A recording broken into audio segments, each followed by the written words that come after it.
Ladies and gentlemen, can we ask you to please come in and take your seats? We'd like to start the afternoon program in a couple of minutes, please. So please come in and take your seats.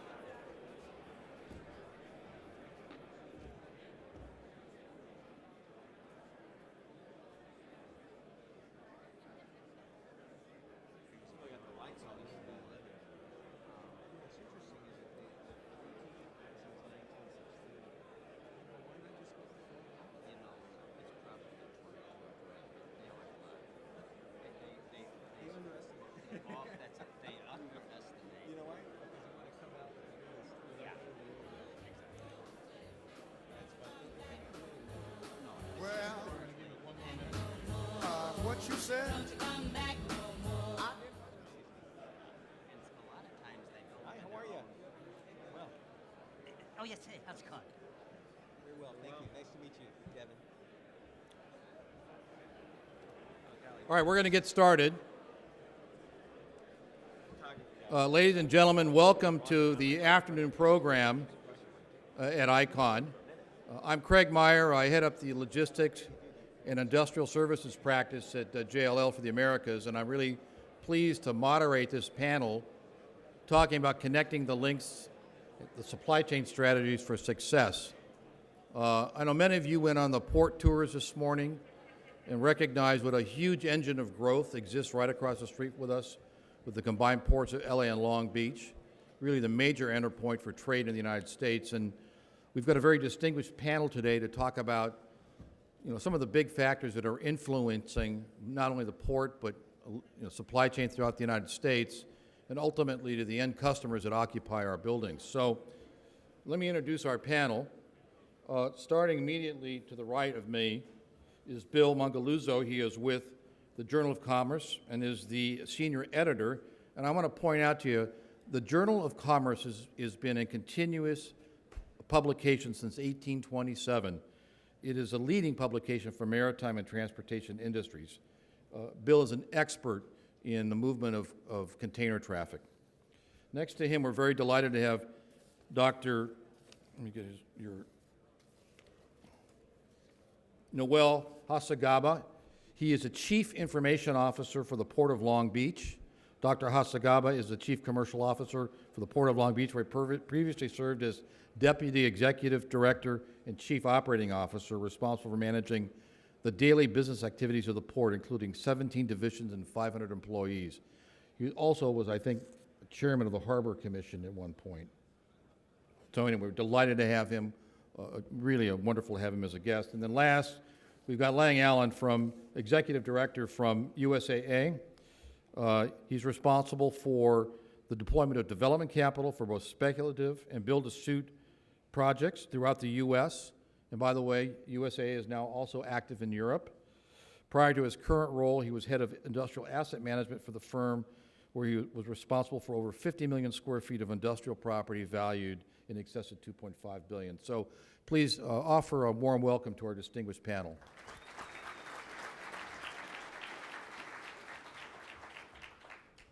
I thought we would start off with kind of a broad question. What do you guys see as the big challenges today in the U.S. supply chain and really importantly, the logistics infrastructure? To put it in simpler, what's the weak link today in the U.S. supply chain? You want to start, Bill? Yes, thanks, Craig. Without a doubt, the weak link is the seaport. And I'm not saying bad things about our seaports here or on the West Coast or on the East Coast. I'm saying it's all the major gateways in the world. The velocity with which the carriers have been introducing large ships has far outstripped the ability of the ports to plan for these.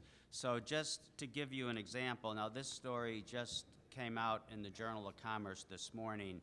The capacity of new container ships that has been ordered for the first half of 2015 is already 60% higher than the order book last year at this time. And most of the units, most of the vessels are in the range of 18,000 to more than 21,000 TEUs. So what is being ordered today will be on the seas within 3 years.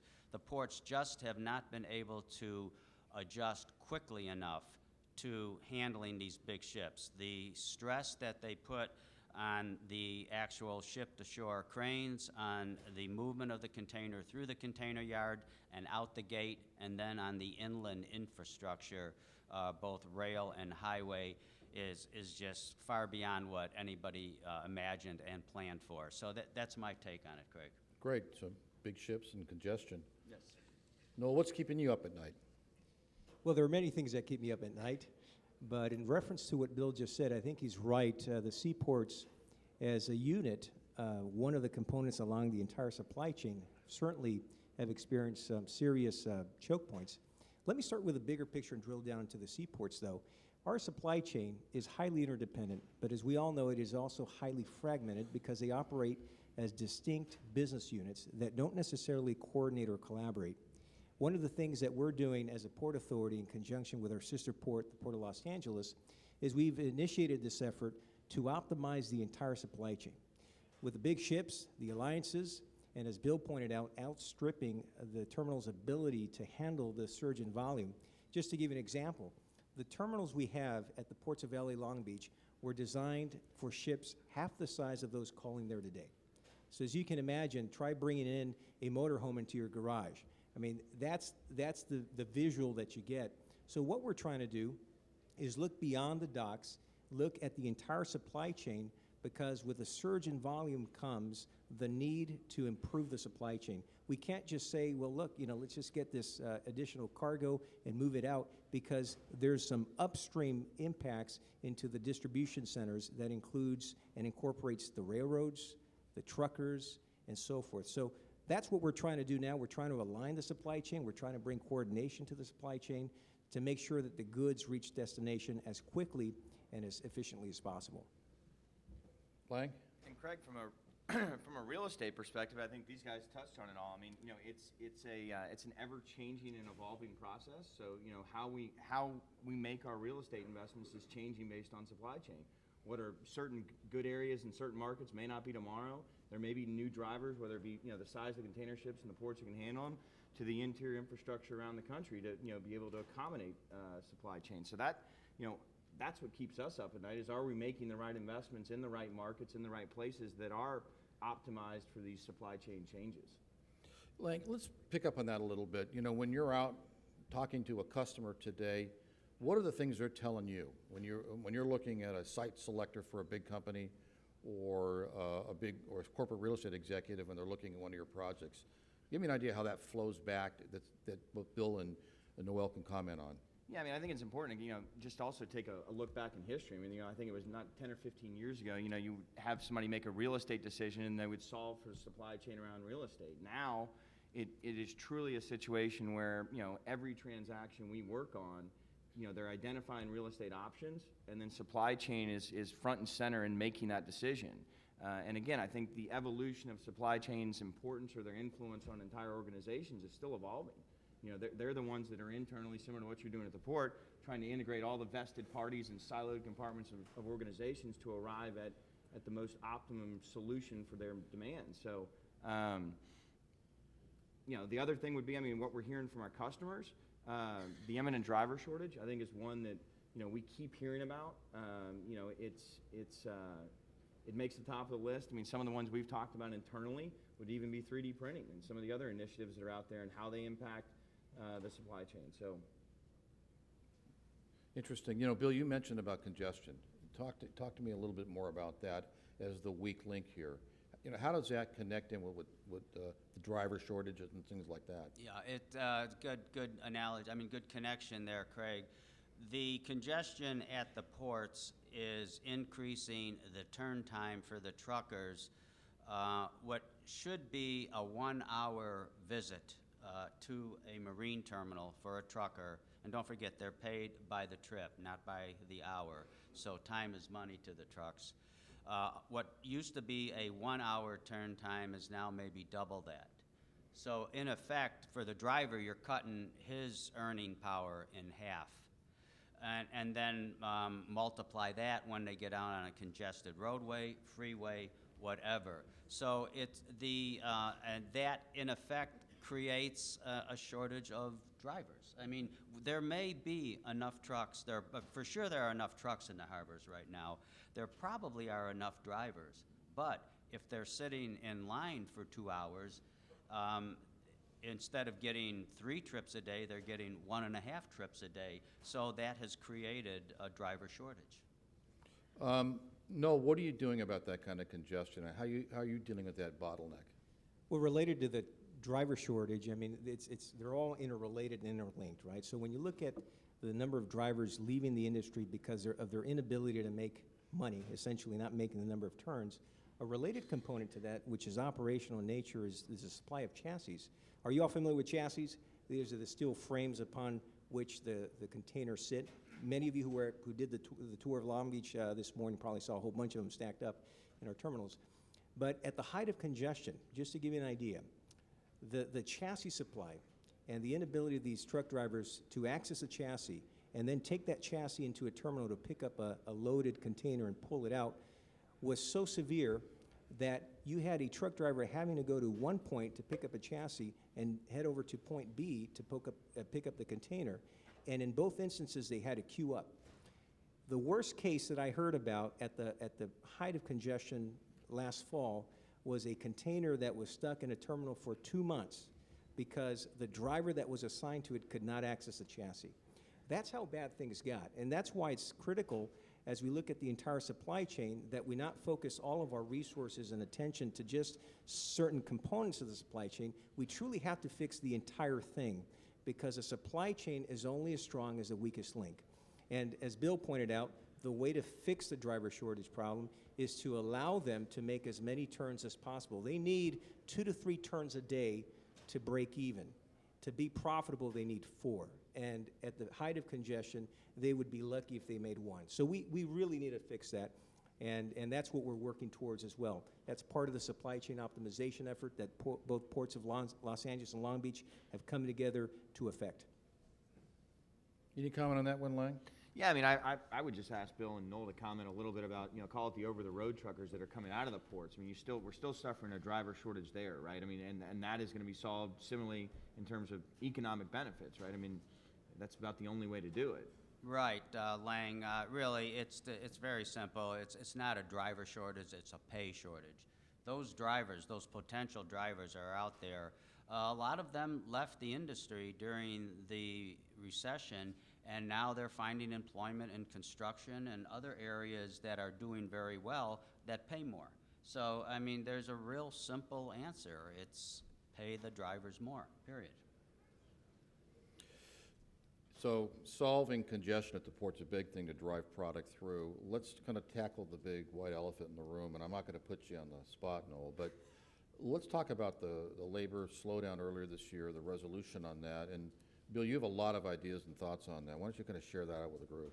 Okay, yeah, you're right, Craig. It is the huge elephant in the room. I won't go into graphic detail as to what happened. You know that. All I want to say is that the slowdowns did not have to happen. The negotiations began a little more than a year ago, May 12th, 2014. The previous contract expired on July 1st last year. When the contract expired, the ILWU refused to extend the previous contract throughout the negotiations. As a result, the no strike, no slowdown provisions of the contract were null and void. They were free to do whatever they wanted. They went into a process of regressive bargaining where they would present a dozen demands to the employers. They'd go back and forth on it for a few months. They got pretty much everything they wanted, and the employers thought they were free and clear, and the next day, literally, the ILWU came in with another 10 or 12 demands. This cycle repeated itself. The important parts of the contract, pay, benefits, jurisdiction, they could have had that all resolved, if not by July 1st, certainly by Labor Day. They could have had that out of the way. Everything they demanded beyond that was all about greed. You know, none of it was about need. They wanted to be guaranteed for the mechanics 10 hours of pay each day for 8 hours work, et cetera, et cetera. And so then it got to the point where finally both sides requested federal mediation. The mediator showed up in early January. By mid-February, there was still no agreement. The slowdowns continued and, in fact, worsened. And the Secretary of Labor came out. The Secretary of Commerce came out from D.C.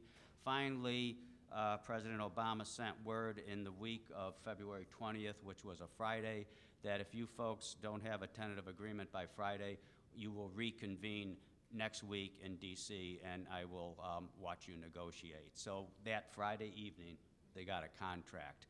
The ports here are going to pay for it. They've already experienced significant diversion.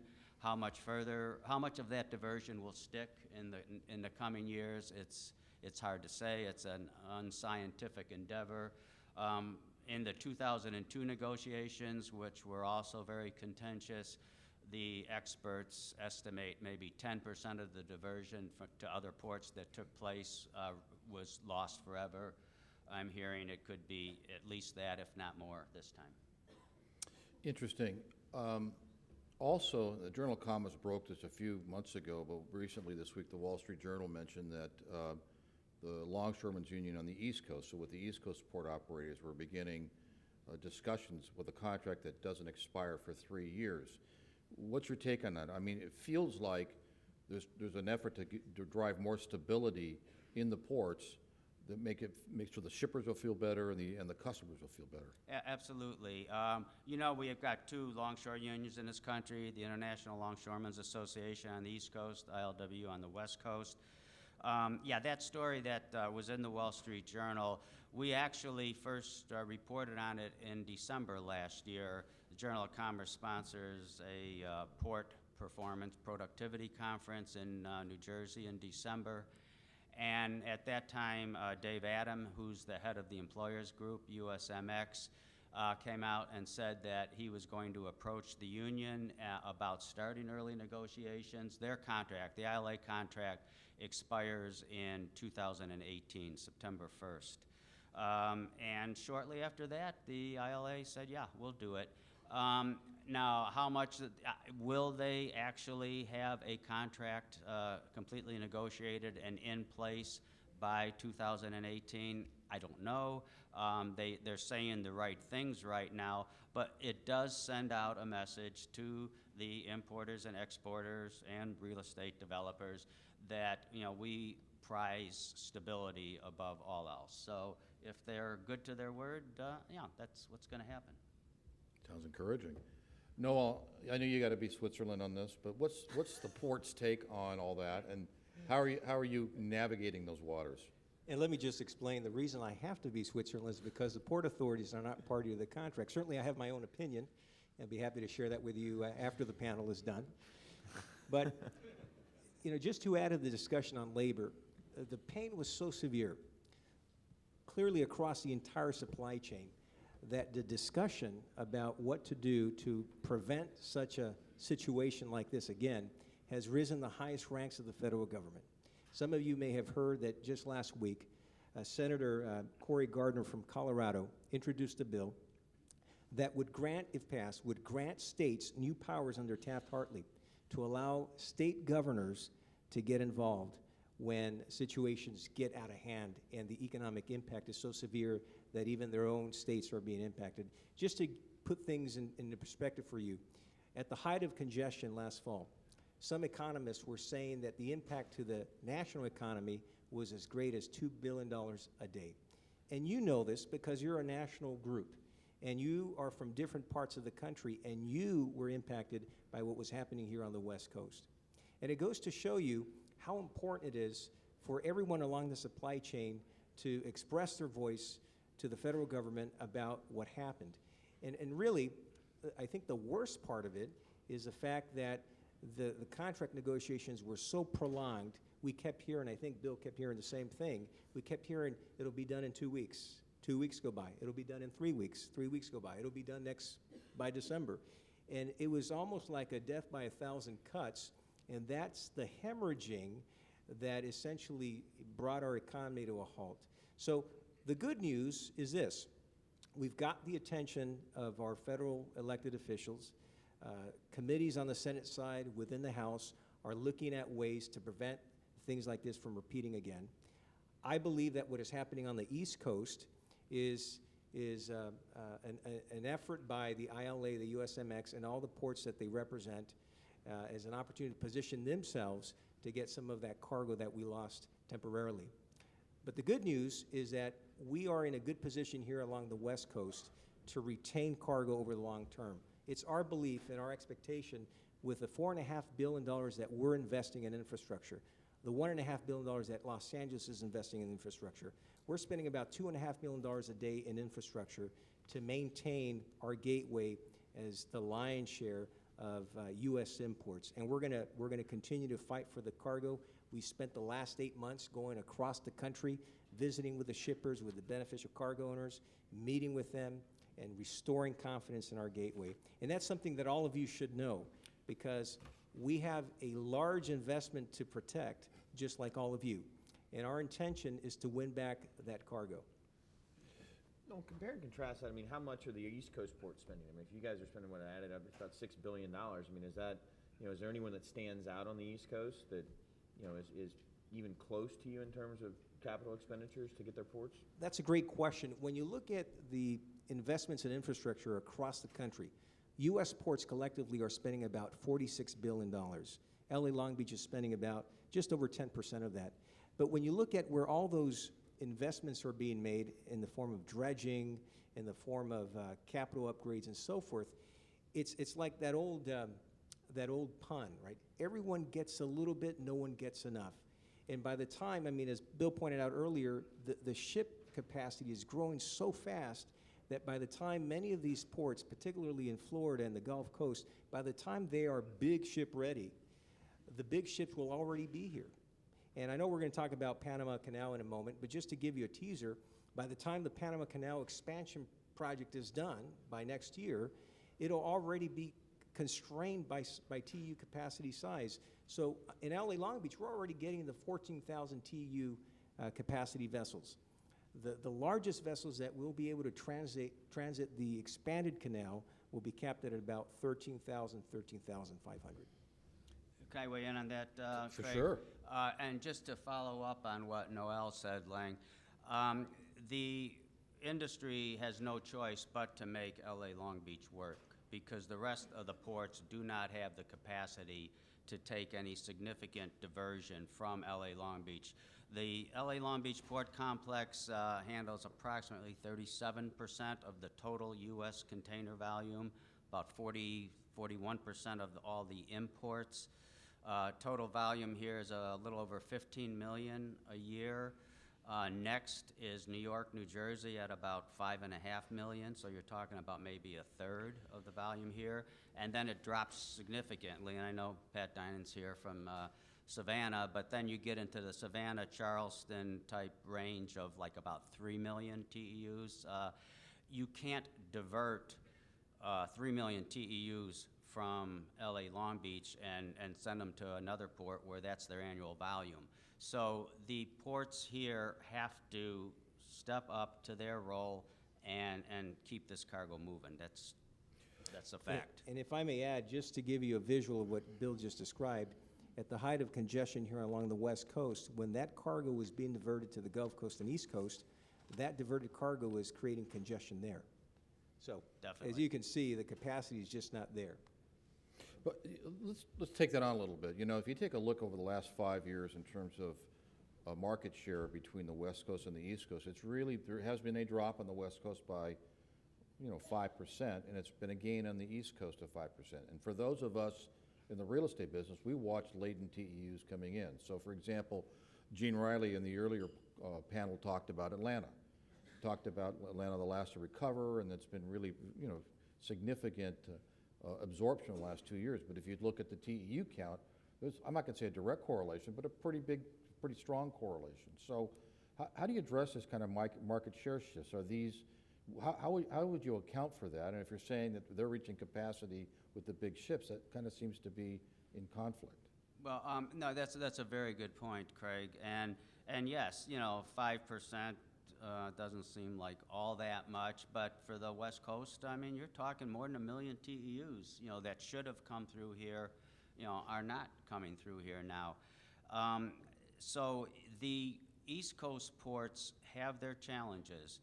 One is the water depth, and Noel was saying how they're spending literally hundreds of millions of dollars to be able to accommodate the big ships. Once you get a 50-foot channel, that's only the price of entry. That doesn't guarantee you anything. All it means is that you're allowed to play in the game. You have to have the terminal capacity. You have to have the landside capacity.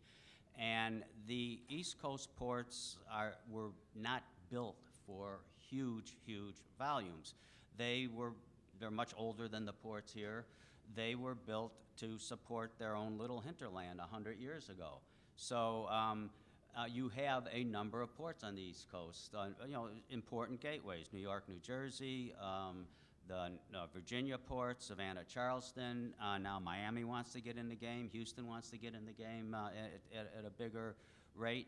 But once again, the order of magnitude is such that they can only accept and accommodate a certain amount of cargo, at least under their present configuration. Did the recent slowdown create, in your opinions, all three of you, some permanent diversion of just on risk mitigation? Yeah, unbelievable. Yes, yeah, and that's definite.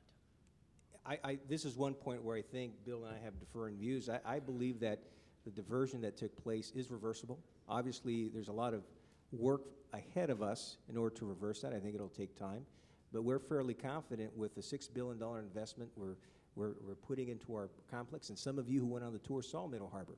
Middle Harbor is going to be one of the world's most advanced, technologically automated terminals by itself. We'll have the capacity of the 4th largest port in the United States. Now, let me just pause here, because I think this is a fundamental point. Years ago, the paradigm was build and they will come. And certainly in the past, the ports that had the most to invest and built out their ports were the ones that took the lion's share of the cargo. We know that that's not enough anymore. That's the hardware. Ports need to focus on the software. Let me give you an analogy. Let's say that we were building the world's most sophisticated, most modern computer in the world, and we spent $6 billion on that. But let's say that we operated that computer on Windows 95. How efficient would that be? Because that's exactly what we will have unless we optimize the supply chain. As port authorities, we have to look beyond the docks. We can no longer afford to just focus on what happens within the yard, within the terminals. We have to look beyond, because our capacity is not just determined by how much space we have in our yards, but it's determined by how much access we have to rail. It's dependent on the rail network. It's dependent on the number of truck drivers available. It's dependent on the gate hours. It's dependent on a whole series of items that we're contending with and we're in serious discussions with as part of this supply chain optimization effort. Craig, from my side of it, I mean, I think, it's certainly going to have a long-term impact. I tend to agree with Bill a little bit more than Noel. Sorry about that. But I mean, I think part of optimization of the supply chain is risk mitigation, right? And so these people that had interruptions that ultimately translated in delayed delivery of product to consumers are forced to make a decision to at least plan to accommodate for some sort of diversion or some alternative plan. And so I do think long-term, they're going to have these risk mitigation strategies that are going to flow to the East Coast, and that's going to create a certain percentage of diversion.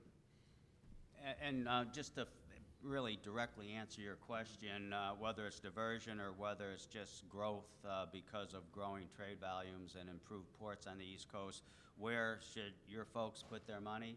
Well, it's where the major gateways are, because there are only going to be a few major gateways on the East Coast. You're going to have New York, New Jersey, so if you're going to invest in industrial real estate, you invest in northern New Jersey, eastern Pennsylvania, et cetera.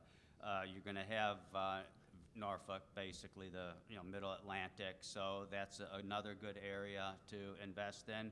And you're going to have the South Atlantic. You're going to have Savannah, Charleston, gateway. And you know, that of course feeds to Atlanta and further west to Memphis, whatever. Basically, those are your bets. Now, you know, Houston, to me, Houston and Miami are not on the main east-west trade lanes. I don't see huge growth there from the Asia trade. From Latin America, yes. As Latin America gets its act together, then you're going to see more growth through the Gulf and Miami. But really, on the East Coast, you've just got those three choices: LA, Long Beach, New York, New Jersey, Virginia, and Savannah, Charleston. Well, you hit a good point there. Let's segue in to talk about from seaports to inland ports. And one of the things I think as part of the supply chain infrastructure is the development of connectivity between the West Coast ports by rail to huge inland ports. And so give us your take on that too as part of this discussion. Anybody, you want to start, Bill?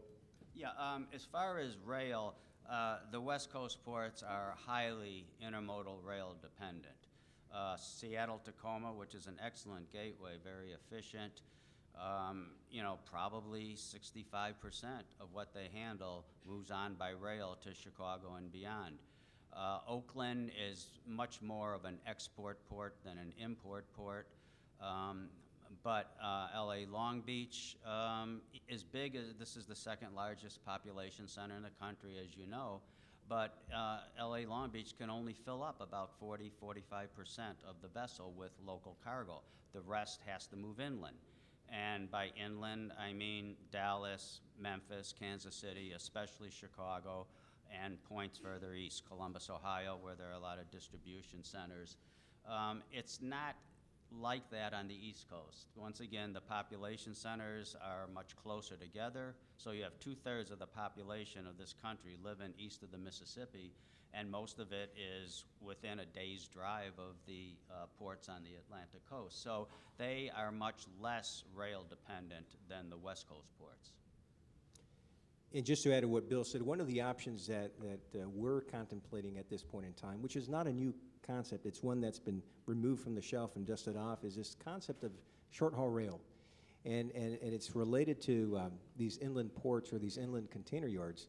As was mentioned earlier, the ships are growing so fast that they're outstripping the capacity of these terminals. So what do you do in that instance? It just, especially here in California, it just takes an enormous amount of capital, an enormous amount of time to develop a new terminal or to add land to an existing terminal, that we're going to be left, I think, down the line with these options: an inland port, inland container yard at some point, perhaps a midpoint between the ports and the distribution centers. But that's all part of a broader strategy that we're looking at because, again, speed of market, time is money. We need to pull the boxes out of the port as quickly as possible. Our terminals are not warehouses. No one makes money when the containers are sitting there. So we're looking at all that. We're looking at short-haul rail. We're looking at inland ports, inland container yards. Yeah, and Craig, from a real estate perspective, I think, you know, actions speak louder than words. I mean, I listened to Bill rattle off the list. I mean, we're in every one of those, right? I mean, the only one you didn't hit was, I think, Baltimore, you know, which I think has a nice little unique place on earth between, you know, New Jersey and, you know, call it the southern ports. You know, we like Atlanta, you know, from a real estate investment as opposed to necessarily a direct investment directly on the port. I think, you know, just the population base says a lot. A lot of those goods are going to flow in and be consumed there. And then we've been a long-term investor around the intermodal strategy. And you know, we continue to, you know, I hate to say follow it to some extent, but follow, you know, you can look at it pretty easily. Take Memphis as an example. And we've got about a 6.5 million square foot portfolio in Memphis. You know, it's highly centered around, you know, BNSF. And, you know, that's been a highly successful project, you know, to move product from, you know, the West Coast ports over into the central United States. So, and I think we'll continue to focus our investment strategies on those areas that complement the inbound ports and the supply chain. And Atlanta's a really good bet because you can double dip there. And they obviously have the services through Savannah and Charleston, and it's a huge train lane through LA Long Beach. They have very good rail service to Atlanta. So, you know, it's going to get to Atlanta one way or another. How it doesn't matter to you as long as it gets there. Lang, let's go with a bit on you're talking about. So the big logistics markets we get, But are there secondary locations that are along that supply chain trail, if you will, that you find of particular interest? As you know, certainly as the fulfillment models push deeper into population areas, are there areas you like and attract you and have the infrastructure? Yeah, I mean, we've been in Kansas City. I mean, I think that one, because of its, its intermodal capability, its roadway infrastructure, is appealing to us. I mean, Phoenix, just because of its, location along I-10, population base and otherwise. If you're alluding to, a little bit of the e-commerce stuff, I think we have a tendency to follow what, the shippers are doing.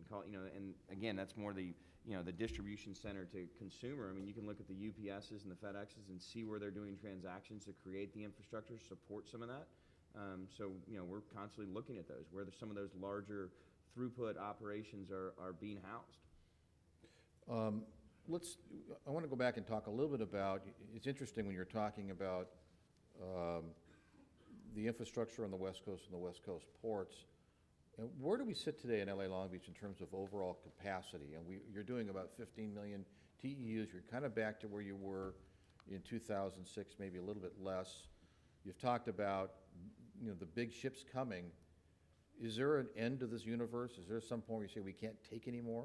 Or how do you do it? And what about the other relative ports in the U.S.? That's a great question, Craig. I often get that question, what's your capacity? And it really is hard to answer because the capacity of the vessel, the capacity of the terminal, the capacity of our rail network, the capacity of our truck system. The fact of the matter is when you measure it by containers per acre, we're at about 65% between LA and Long Beach. In order for us to move the needle and increase our capacity, we have to increase the number of containers that we move via rail. And so rail has become a choke point for the Southern California ports. Just to give you an example, we're investing about $1.3 billion on a new bridge, $1.3 billion on Middle Harbor, but we're spending the balance of that $4.5 billion on rail. We believe that the most efficient way to move cargo from the ports to the inland is via rail. For the simple reason that it eliminates the number of trucks that have to come in every day, but it's just more efficient. So when we talk about capacity, that's what we have to look at. It's not just the port or the yard, but the entire supply chain, entire system. Now, how would that compares to other ports? In the Pacific Northwest, they're at about 50% capacity perhaps. LA Long Beach are about 65% capacity. If you look at the Gulf Coast, East Coast, towards the south in Florida, they're probably about 50 to 60% as well. So as you can see, there is room there. As the big ships come and they bring all that additional cargo, there is room. But I keep going back to my tagline, it's not just the hardware, it's the software. It's the efficiencies. It's making sure that the handoffs are well coordinated and the segments along the supply chain communicate so that when the container comes to them, they're in a position to take it and move it forward. And to just add to what Noel said, the ports are beginning to automate now, and automation will significantly increase the density of the operations, how many containers per acre can be moved through. So Noel referenced the Middle Harbor project here in Long Beach where OOCL calls. At full build-out, that terminal will have a capacity of over 3 million TEUs a year. The Port of Long Beach in total moves slightly more than 6 million. So you're talking almost 50% of current capacity at one terminal. There are 6 terminals in Long Beach. There are 7 in LA. One of those terminals, TradePac, is well along on its automation.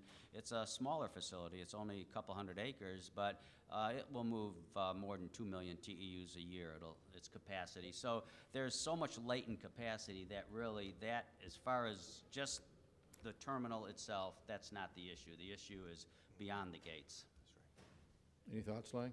I have nothing to add to that, Craig. All right, well, before we go in the Q&A session, let's kind of wrap it up with kind of a question. Let's imagine you're on the investment committee at USAA with Lang, and you've been brought in, and they're looking to deploy another, Lang, in your case, $100 billion in logistics real estate in the United States. What are the things you're going to tell Lang and his company? And Lang, if you're sitting in the investment committee, what are you going to ask of them when they come in? What would you say? how would you characterize where we sit today in the supply chain and the infrastructure investment, and what should they be thinking about with this big pool of money? So we'll start. What we want is, long-term sustainable investments that will retain value and in an ideal world, have rental growth and appreciation. Can I give you the shortcut? You mean you want enormous warehouses on long-term leases with credit tenants and high rent? Yeah, okay, and huge I get commissions, Craig. Yeah, with huge commissions, yes. So, Noel, what would you advise USAA today? Well, it kind of goes back to our value proposition. And this is why I stand firm behind my position that the diversion that took place a few months ago is not going to be long-term. Look, we're spending $6 billion, okay? We're spending more than any other port complex in the country. We're improving our supply chain by optimizing it, by bringing the different partners together. In order for long-term diversion to occur, companies need to essentially replant and redesign their entire supply chains. So in addition to all of that, we have about 1.5 billion square feet of warehousing just about 40 to 50 miles from here. As we make these capital investments, as we look to improve the supply chain, and as you look at our entire value proposition, when cargo leaves Shanghai to, say, come to Chicago, it's a 17-day voyage, intermodal, arrives on a vessel, goes to Chicago on a train. If you compare that with the voyage from Shanghai to Chicago via the Suez or the Panama Canal, in some cases, you almost double the voyage time, let alone the cost. So again, the value proposition is here. It's the fastest, most direct route in terms of time, in terms of cost, and that's why I believe that investing in Southern California is a place to invest. And I'll actually second what Noel said, even though I've sounded kind of negative. The U.S. container trades as a whole are probably going to settle out at about 5% growth per year. L.A., Long Beach, West Coast, maybe 2 to 3%. But 3% of 15 million TEUs is still more than 5% of 3 million TEUs. So yeah, if I had a few $1 billion to invest in industrial real estate, I would start somewhere in Southern California, and I would also focus on the South Atlantic, which is the fastest growing area in the country, the Southeast. Certainly New York, New Jersey, because it will always be the largest population area in the country. And depending on how efficient the Virginia ports are as far as reaching the interior, reaching Chicago to Memphis, that corridor, also put some of my chips there. Great. We'd like to open up to Q&A. There are microphones you can use. This is being recorded, so you need to use a microphone. I think there's some stands. Do we have any questions of the panel? I have a question. Yes. So for those of us who do develop and invest in Southern California, the big issues for port growth for us, frankly, have been CEQA, and that's not a discussion topic for today in terms of environmental opposition to anything related to port modernization. We can talk about that later. But I'm curious what kind of discussions there have been to federalize the ILWU. Here you have probably the highest paid union workers in the country, and frankly, if most people knew how much these folks are paid, there would be backlash. This is the linchpin of commerce for our country, and yet, no one really knows. It's a wild card every time these contracts come up, and no one's thinking PMA is perfect, but a lot of folks tend to look at the ILWU. So I'm curious, is there any discussion about the federal government taking over the port operations? Certainly there's concern that that would be a place where terrorists would attack our country and that the federal government logically should be in control of the ports anyway. Just curious if there's any flavor from any of you about this, if this is being discussed anywhere. Yeah, it's not going to happen. It's just, yeah, I mean, that's the short answer. Okay, the ILWU was formed in 1934 after the San Francisco General Strike. A couple years later, the NLRB designated the ILWU, or accepted it as the sole bargaining agent for longshoremen on the West Coast. So that is what it is, okay? So what probably you're implying is, will there be a change in the culture of the ILWU? Will it become less militant? And, if they were here right now, they would, first of all, they would deny that they're militant, but secondly, they would say, we're here to work. And, these are good guys. Some of them live in my neighborhood. I don't know why they haven't left yet, because they could do a lot better. But anyways, so what is that? But their culture will not change. Okay, I mean that's just, it didn't change after 2002. It's not going to change now because they get what they want by slowdowns and everything. So what I maintain, and this is just me thinking out loud, is what you will see is the bigger terminals beginning right here in LA Long Beach that have the volume will automate. And it's hugely expensive. You're talking $500–600 million just on the hardware, software, and the machines. So you're going to see that beginning. It's already begun. It's a long process. It's going to take 10 years. But automation, and the Port of LA did a study last year on the tray pack automation project, and they said that at full build-out by 2017, 40 to 50% of the ILWU jobs will be eliminated. And what that does is it makes the terminals hugely competitive as far as their cost structure. So those terminals will start to get the third-party business away from competing terminals. But secondly, it eliminates some of the very jobs that give the union the pressure that they can apply. And you will see this going from terminal to terminal. Two things are going to happen. One of two things. You're either, as a terminal operator, going to say, I better automate now, or you're going to say, it's not worth it. It's the return on investment for me isn't going to be there, and they'll sell out to somebody else who will do it, combine. And you're seeing terminals in the Pacific Northwest and in Oakland combining now because they don't have the volumes there. So it's all going to work out, but it's not going to really, really work out for another 10 years, I would say. Let me give you the aggressively neutral perspective on that.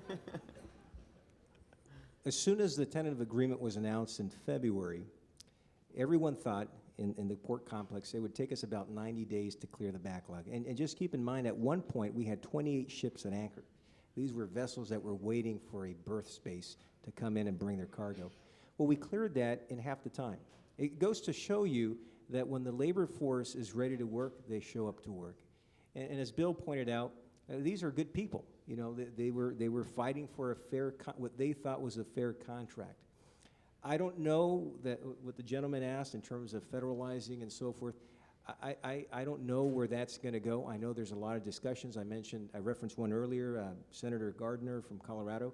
There's another bill that's recently introduced that looks at requiring ports to submit reports on metrics, performance metrics. And I think what you're finding is there are a lot of efforts on the periphery that are looking at the performance of ports. Why? Because it matters. It matters how long it takes to unload a container from a vessel. It matters how long it takes to move that container through the terminal. So I think you're going to see more efforts along the lines. I don't believe that we're going to see anything as radical as what was referenced. But as I said, when these men and women show up to work, they show up to work. We have a question over here. Yes, thank you. You spoke quite a lot about the ports in the U.S., but there's two ports that I'd like to get your opinion on. The one in Prince Rupert, which has a direct CN rail line into Chicago, and of course Lázaro Cárdenas, which is Kansas City Southern. Do you see these as relief valves for some of this capacity? Do you see these areas growing? What would your opinion be on those ones? Yeah, I'll be glad to take that. Prince Rupert has got a slick operation. You're right, they have direct rail connection via Canadian National to Chicago, Memphis, New Orleans. They've done very well since they opened their container terminal, I don't know, I want to say like 6 years ago, 5 years ago. Now, the reason they initially did so well is that Canadian National gave Costco, the shipping line, something like a $300 or $400 per container lower intermodal rate than what the BN and UP were giving them through the West Coast ports. That contract, I think, was renegotiated a little more than a year ago. The rates went up, but Prince Rupert came back strongly this year because of the congestion here. Now they're talking about, and it looks like they will go, they're pretty much nearing capacity at their present. They just got one berth there. They're going to add another berth, it looks like, in the next couple of years. We have an expert here, John DeCesare, if you want to find out more. But you know, in the greater scheme of things, they did something like 575,000 TEUs. You know, so if I were Seattle Tacoma, I'd be really worried. But it's not going to have a huge impact on LA Long Beach. It will be a loss of some cargo. The Mexican ports are, the foreign terminal operators are pumping a lot of money into those ports, not because they're going to be alternative gateways to the U.S. West Coast, but because Mexico's economy is growing. They have a very healthy trade with Asia.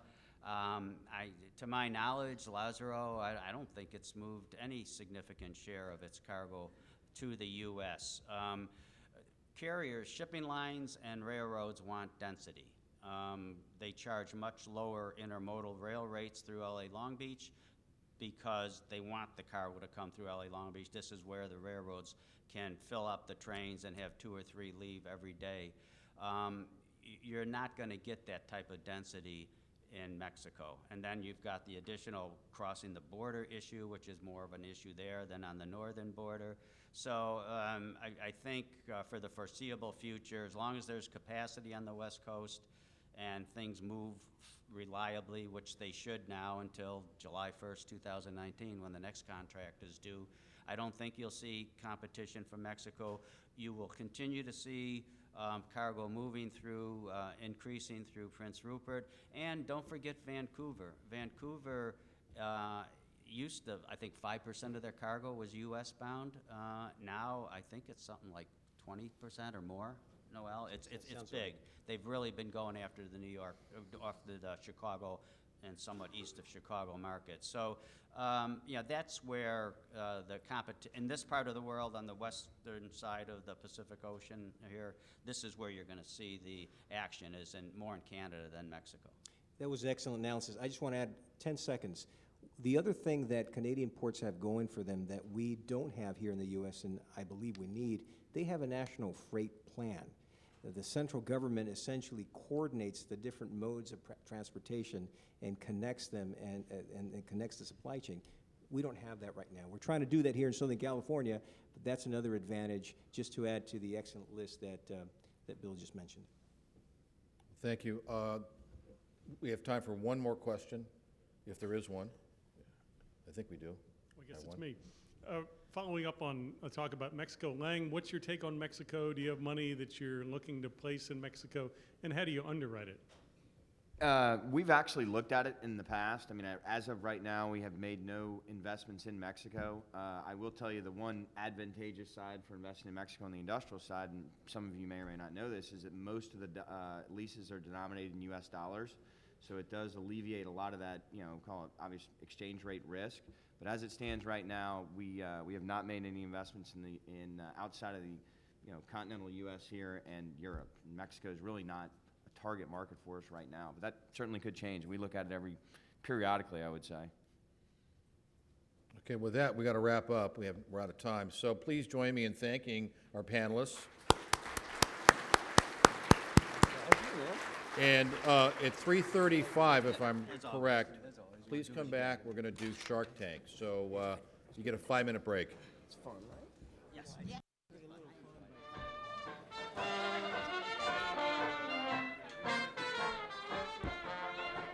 How'd we do, Craig?